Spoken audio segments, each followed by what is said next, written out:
مکہ معظمہ اور اس کے ارد گرد میں کیوں نہیں رکھے؟ اس لیے نہیں رکھے کہ آؤ یہاں پکنک کے لیے مت نہ آؤ، یہاں ہمارے لیے آؤ، کچھ نہیں بے اب ہو گیا میدان ہے، بس آؤ کعبۃ اللہ شریف کا طواف کرتے رہو، کعبۃ اللہ شریف کا طواف کرتے رہو۔ وہ مقام ہے کہ جہاں 120 رحمتیں ہر وقت نازل ہوتی رہتی ہیں، 120 رحمتیں، 120 اللہ کی 120 رحمتیں ہر وقت نازل ہوتی ہیں، اور فرشتے طواف کرنے کے لیے اترتے ہیں۔ جس طرح سے یہ کعبہ مکہ معظمہ میں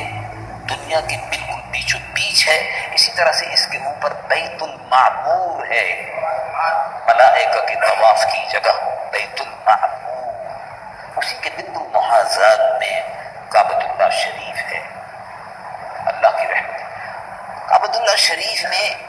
کوئی آدمی اگر طواف نہیں کر رہا کیونکہ طواف کا وقت نہیں ہے یا طواف کی ہمت نہیں ہے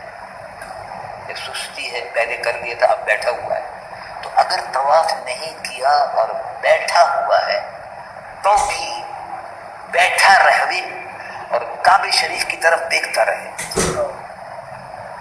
تو دیکھنے پر بھی 20 اللہ کی رحمتیں اس پر اترتی ہیں۔ اس کا دیکھنا بھی عبادت،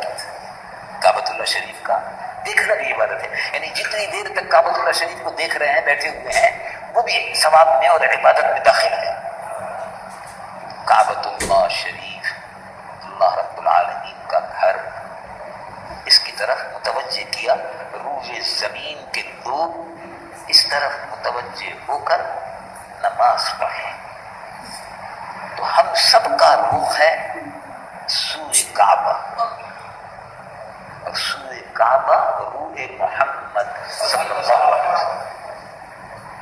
اللہ تبارک و تعالیٰ جل جلالہ محمد والہ کہ برگزیدہ پیغمبر ابراہیم خلیل اللہ علی نبینا وعلیہ الصلاۃ والسلام نے کعبۃ اللہ شریف کی بنیاد رکھی، دعا فرمائی، اور حضور پرنور صلی اللہ علیہ وسلم کی تشریف آوری کے بعد آپ کی امت پر حج فرض فرمایا، عمر میں ایک مرتبہ فرض ہے،